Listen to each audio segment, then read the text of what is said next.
Andy, did you hear that? Come on. Did I hear what? That whistle. That's the Rinso White whistle. And Rinso means us. That's right. Rinso gets clothes Rinso White, and Rinso presents the Amos and Andy Show.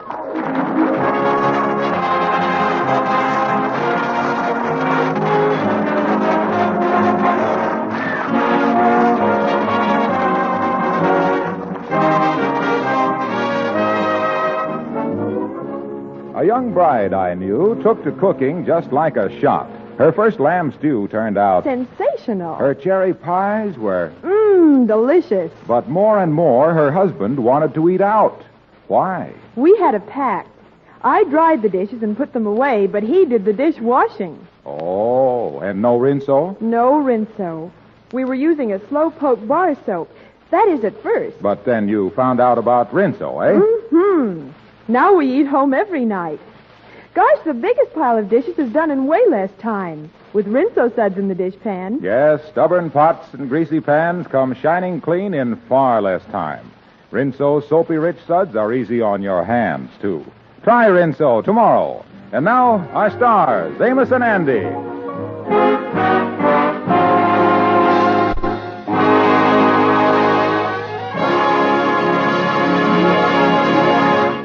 Whenever Andy and the Kingfish go broke, which is most of the time, they manage to place the blame for their failures upon anything but themselves. But when the truth comes out, it's a bitter pill to swallow. And that's what they're swallowing right now, because they have asked Amos for an honest opinion of themselves. Fellas, you asked for it, and I'm going to tell you. First of all, both of you is two of the laziest people I know. Look at you, Andy. Right now, you ought to be thinking of a way out of your mess. Instead of that, you just sitting there with your feet up on the desk. Well, that ain't being lazy. I was thinking. I remember once I read in some medicine book that the best way to think is with your feet up in front of you, gazing into space. That might be the truth, Anna, but when you got your big feet up there in front of you, there ain't much space left for gazing there. Yeah, well, go ahead, Amos. Tell us what else is wrong with us. Number two is neither one of you has got no backbone. You don't stick to nothing. I bet you that last year you was in 40 different businesses, and every one of them went bankrupt. You never sees nothing through to a finish. Well, how much more of a finish can you have than bankrupt? Well, that ain't what I mean. I mean that neither one of you work hard enough to make a success of nothing. Remember this, fellas. Hard work never killed nobody. Yeah, Amos, but sleeping ain't ever caused many casualties neither, you know. Why don't you fellas face it? Both of you is lazy. You don't want to work, and you was chiselers. You was always trying to make big money out of some scheme instead of finding out what you was fitted for and working at it. That's my advice, and I hope you takes it. So long, bum. Goodbye, Amos.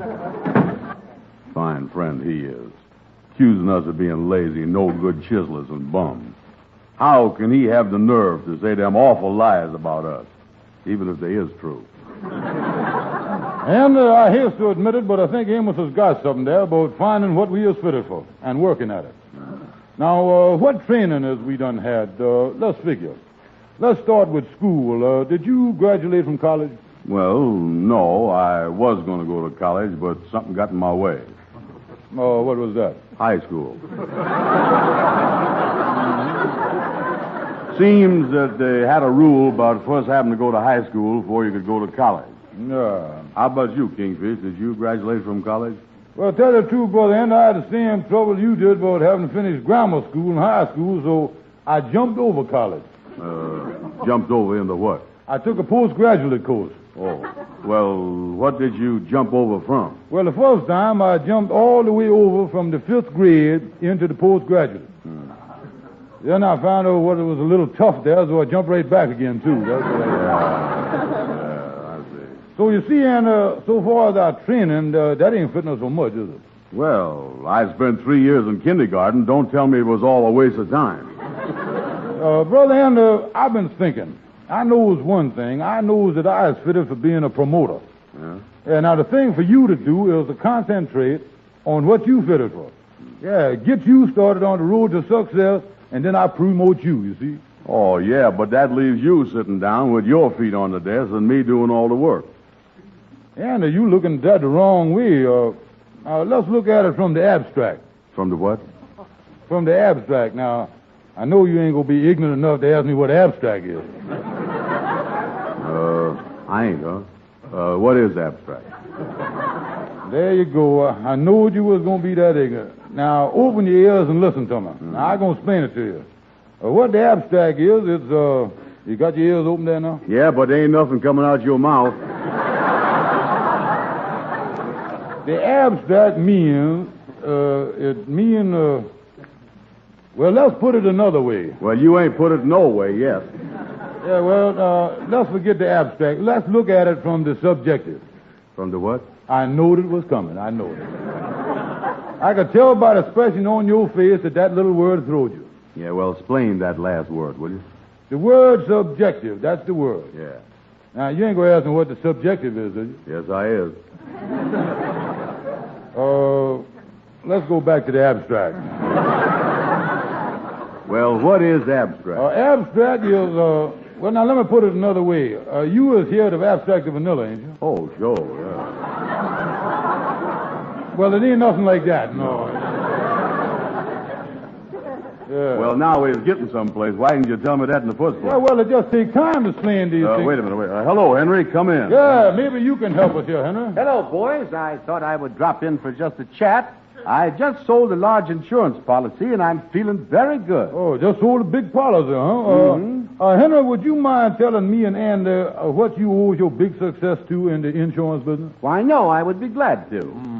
I feel that I can honestly say, with all honesty, that my success begun when I met and married the woman I now call Mrs. Van Porter.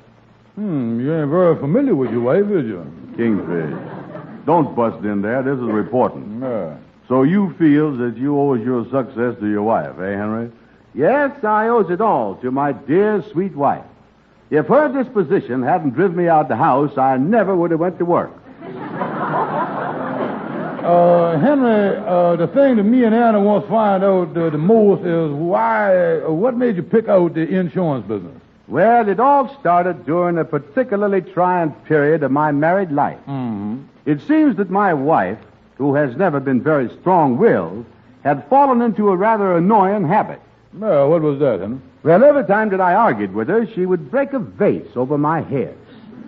Yeah, a habit like that would get kind of annoying, yeah.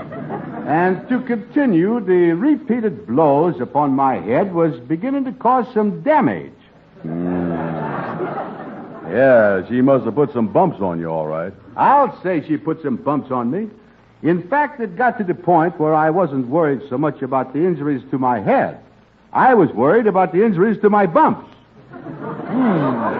Had bumps on bumps there, huh? Yes, so natural, I came to the conclusion that I would take out some insurance in case my head became disabled. Yeah. So while looking over the various types of insurance, I became so interested that right then and there I decided to make it my life's work. Yeah, so that's how you got into it, huh, Henry? Yes, that's right. Well, thanks for the chat, boys. It's been very informative and coeducational. Goodbye. So long, Henry. Goodbye, Henry. Yeah, well, we didn't learn much from Henry about how to decide what we fitted for. Yeah, let's do some more thinking. Well, now, wait a minute. I ain't got no more time now. I got a date to meet a new gal at 3 o'clock. Yeah, what about the gal you supposed to meet at 2 o'clock? Well, I was too busy to meet her. How come? My 1 o'clock gal wouldn't let me go. Son, when it comes to women, you really know your... Say, wait a minute. I got it. Andy, I got it. Got what? What you was fitted for. Andy, if there's any training you was done had, it's been with women and romance. If anybody could give tips to lovesick gals and fellas, you is the one. Andy, look here, we is opening up a clinic. $2 a visit. Just like a doctor, only you give advice to the lovesick. We'll put up a sign saying, Advice to the Lovesick by Andrew H. Brown, B.S. Well, what is that B.S. for? Bachelor of Smooching. Andy, look here. I'm going right over and see Gwendell at the newspaper and put an ad in, and we'll start the clinic. Great, Kingfish. I'll go and call on Shorty and make him my first customer.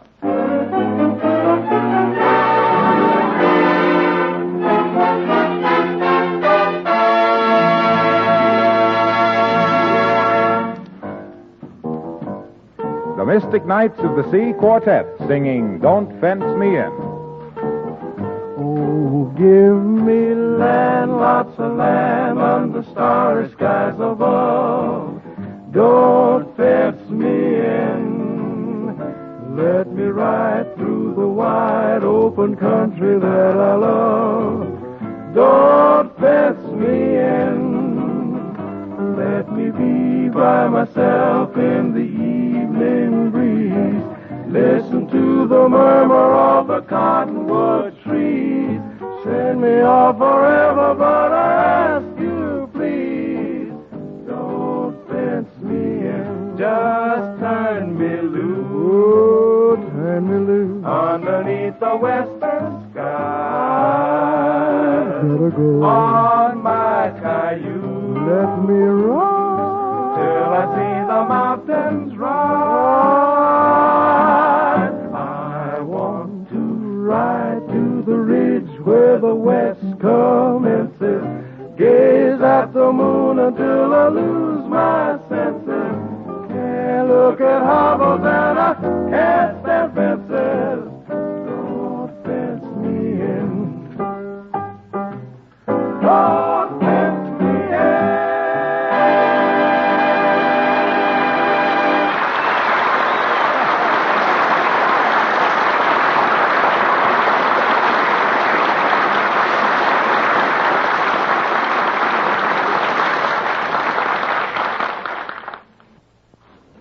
Shorty, before I tell you the reason I dropped over to see you, do you mind if I ask you a personal question? Right, I know, Andy. Go right ahead. Yeah, well,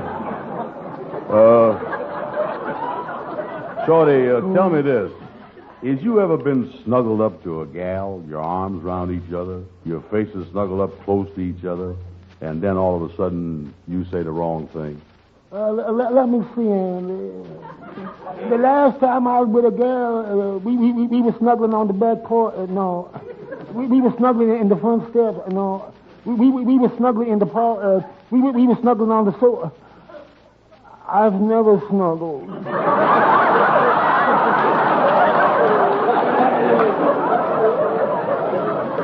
Well, look here. In that case, Shorty, I is just the fellow you need. Now, look, for $2, I can get you on the road to happiness, romance, and better snuggling. Shorty, I has just become a love doctor.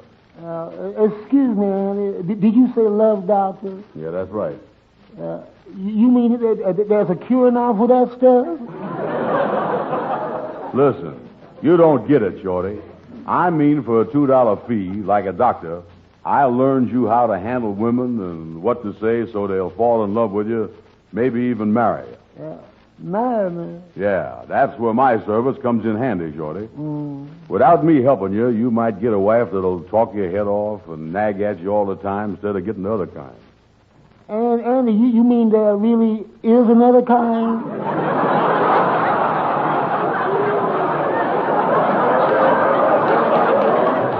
Oh, listen.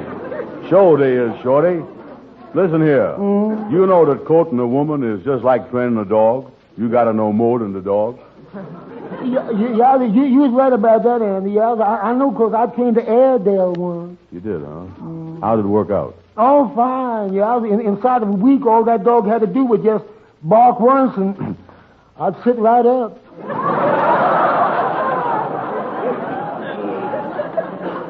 Shorty, I can see where you were certainly the type that would let a woman wrap you around her little finger.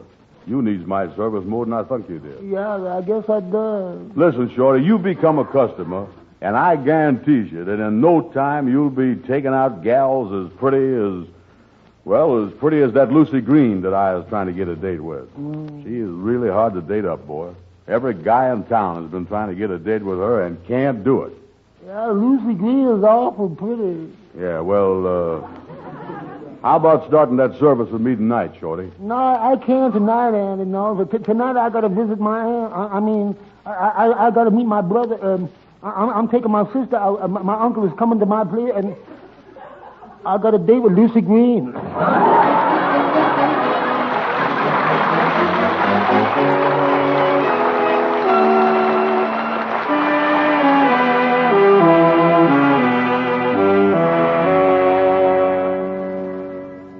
Andy, me and Fred Gwendell here has got a great idea. Yeah, well, sit down. Sit down. Yeah, we sure is, Andy. Now, wait till we tell you about it. Yeah, what is the idea? Well, now, look here, Andy. Instead of you giving hints to the lovesick people in person, why can't you do it through the newspaper where I works? Write a column. You mean me write a love column? That's right, Andy. Now, look here. This column is going to be called Love Hints to the Lovesick. But you ain't going to write it under your own name. Wow. Yeah, you see, Andy, you was going to write it under what we calls in the writing profession a nominal diploma. I is, huh? Yeah, Andy, now, look here. You're going to write the column under the name of Juliet Hart. Yeah, and the reason for that is, Andy, because most of the people that write columns like that is women, so we got to make you a woman, too. Oh, I'm going to be Juliet Hart, huh? Yeah, now, look here. Let's go over and see the editor at Fred's newspaper. Fred done arranged for the meeting. All we got to do is to convince him that you knows the subject of love from one end to the other. Yeah. Now, we got to convince him that up till the time that you become Juliet, you was Harlem's biggest Romeo.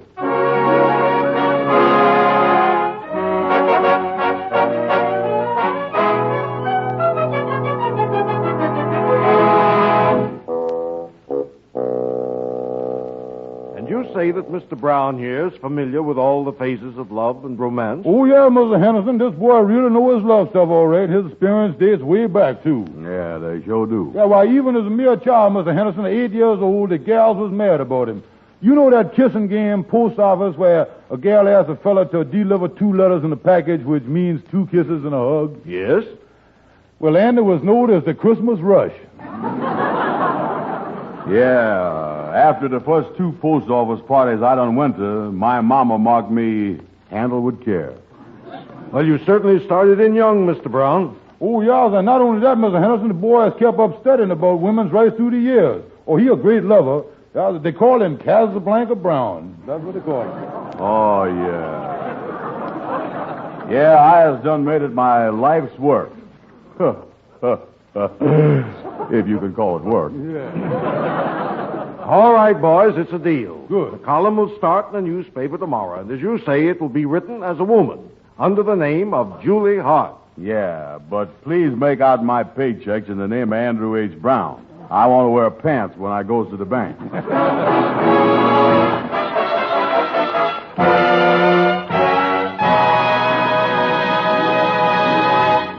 Say, folks, remember that bride I was telling you about a while back? Well, you know, when she got married, she loved everything about her home. Loved taking care of it. Remember I told you how she loved to... Cook? That's fun. And she loved to... So? Oh, I've made a lot of things. The only thing about the whole setup that she didn't like... Absolutely hated. Yes, wash day. That is, until she found out about Rinso. What a discovery. First thing she found out was how easy Rinso makes wash day.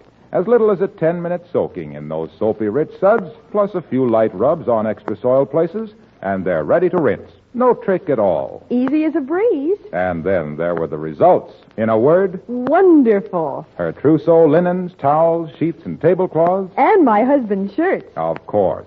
All her whitewash came out of that Rinso washing dazzling Rinso white. And every pretty printed apron, all her gay-colored cottons, finest washable colors, came out of that Rinso washing sparkling Rinso bright. Stayed that way, too, safely, through dozens of Rinso washings.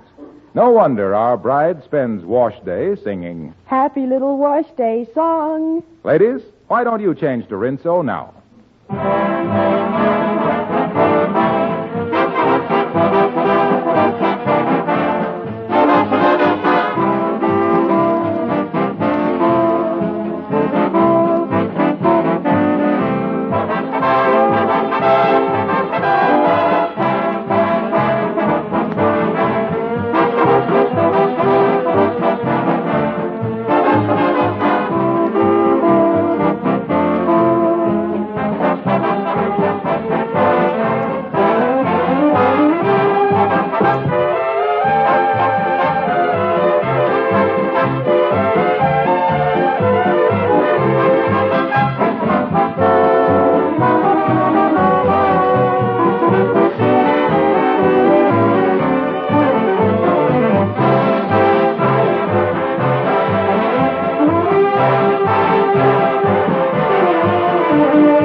Come in, Kingfish. Come in. Yeah, well, how's my cute little Juliet this morning? Oh, cut it out, will you, Kingfish? Yes, I see you got a big stack of mail of letters there. Column going great, ain't it? Yeah, the only thing is all the readers thinks I is a gal. Yeah, that's what they're supposed to think. Love Hints to the Lovesick by Juliet Hart. Sweet name you got there. Oh, Kingfish. But look here, what one gal done sent me in appreciation for the advice I give her. A pair of silk stockings. Give you a pair of silk stockings, huh? Yeah. If you wants to put 'em on, honey, I'll be glad to turn my back here. Yeah. Oh, cut out that talk, will you, Kingfish? Okay, Anna, just kidding, just kidding. Well, look, I got to get down to work here. Let me see what this next letter is. Yeah, read a letter here. Say, Dear Juliet Hart, I would like to get a steady boyfriend. My mother thinks I'm very attractive, but I've heard through another party that the boys say I am not attractive. What do you think? I am enclosing a full-length snapshot of myself, signed Hopeful. Yeah, let me see the picture, Anna. Here it is. Yeah. Sure is a funny pose for a picture. Yeah, what you doing there, standing in them two satchels there? Them is her feet. Let me look again here. I thought them was satchels. No, they is feet, all right. Well, if she ever go in a hotel lobby, she better keep walking, because somebody liable to slap some labels on them. Tell me, Kingfish, what you think of her figure? Well, it's certainly different, all right, ain't it? Yeah, she on the heavy side, ain't she? I'd say she weighed 20 more pounds than Madam Queen. What would that make her weigh, Kingfish? Well, let's figure it out with simple arithmetic. 20 pounds more than Madam Queen, and Madam Queen weigh, and I think we're getting up into trigonometry here, son. Yeah, forget it. Yeah. The important thing is her face, anyhow. Yeah, that's where romance pays off. Let's analyze the face. Yeah, let me get a picture in the light here and get a good look at it. Yeah, the light don't help it none. Yeah, just look at them eyebrows you got there. Yeah, them is the bushiest eyebrows I done ever see. Yeah, they is kind of thick, ain't they? Yeah, I guess every time she kisses a fella, he gets dusted off at the same time. Yeah, well, I'm going to write this gal and tell her that I didn't get her letter. Yeah, that's the way to handle it, Annie. Well, I got to get on over to the lodge hall. I'll see you later. So long. Yeah, so long, so long. Now, let me see this letter here. Hello? Could I speak to Mr. Brown that writes the Juliet Hart column? I'm speaking. This is Juliet Hart. Oh, fine. Mr. Brown, I'm the fashion editor of the newspaper, and I thought it would be a good idea to give Juliet Hart's advice on fashions and dress in my column. Yeah, be glad to. You got a pad and pencil there? Oh, I can take it in shorthand. You go right ahead. Yeah, well, start off by saying... wait a minute.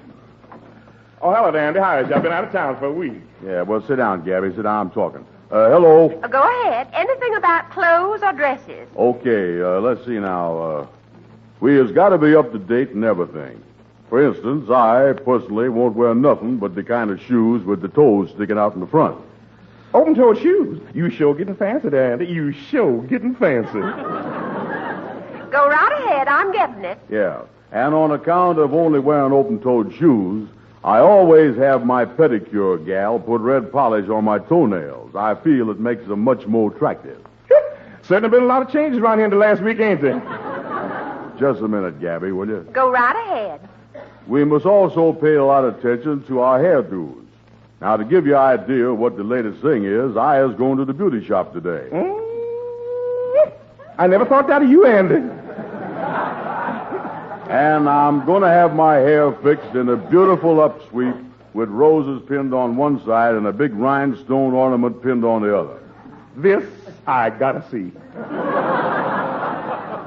Oh, that's fine, Mr. Brown. Yeah. Is you gonna wear that stuff over or under your derby? You think that's enough?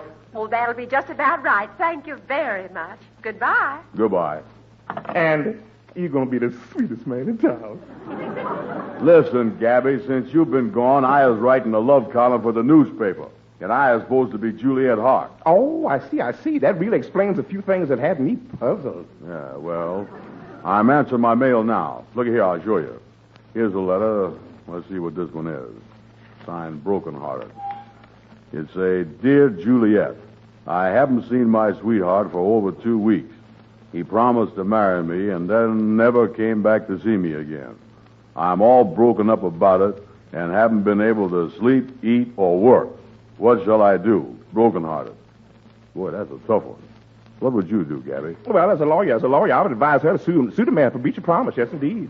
Breach of promise. Yeah, breach of promise. That's what I'll do. After all, that's a very serious thing. That's a violation of the banking commission. The banking commission? How you figure? Very simple, Andy, very simple. He refused to marry her when she was banking on it. That put her out of commission. That's banking commission if I ever had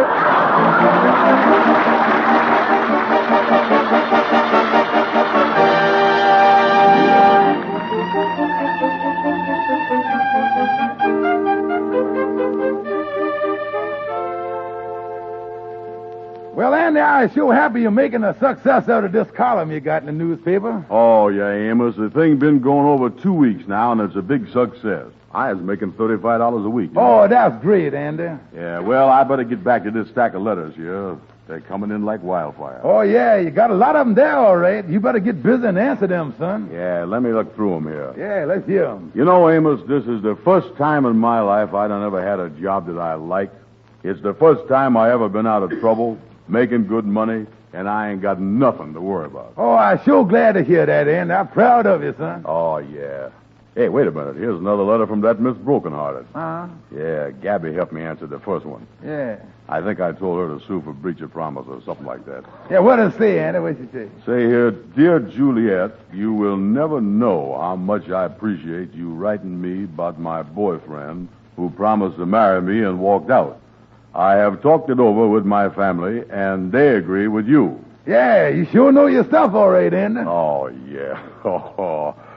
Then she go on to say here, Juliet, dear, thank you again, and I am taking your advice. Today, I am starting the breach of promise suit against Andrew H. Brown.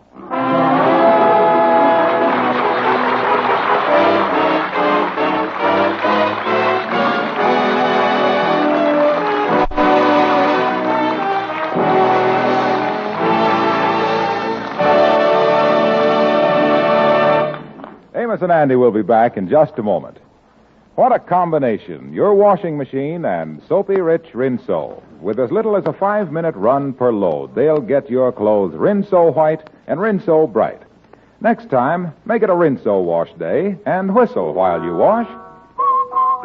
Rinso white, happy little wash day song. Rinso white, birdie sing it all day long. Your clothes are so white and the color so bright, you sing as you work along. Rinso white, happy little wash day song. And here are Amos and Andy. Ladies and gentlemen, the horrible disease of infantile paralysis must be stamped out. It can strike anywhere, the rich and the poor alike. Join the March of Dimes. Help the fight against this dread disease by sending as much money as you can to the White House, Washington, D.C.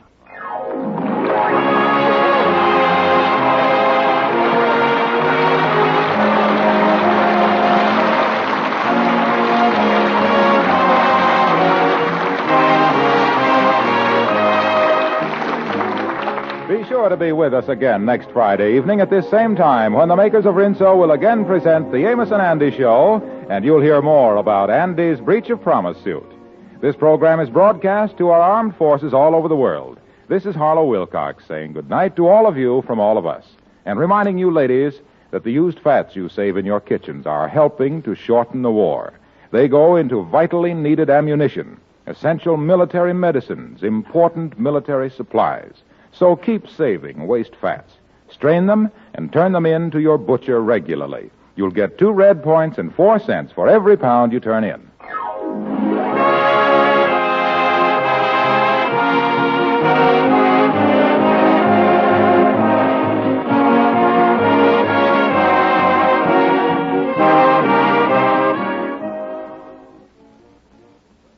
Say, try Lifebuoy in your next tub or shower. You'll go for that swell Lifebuoy lather. It's mild, efficient, and refreshing. But Lifebuoy's more than a great bath soap. It's the soap that's made especially to give all-over lasting protection against VO. Don't take chances. Use Lifebuoy. It's the only soap that's especially made to stop VO.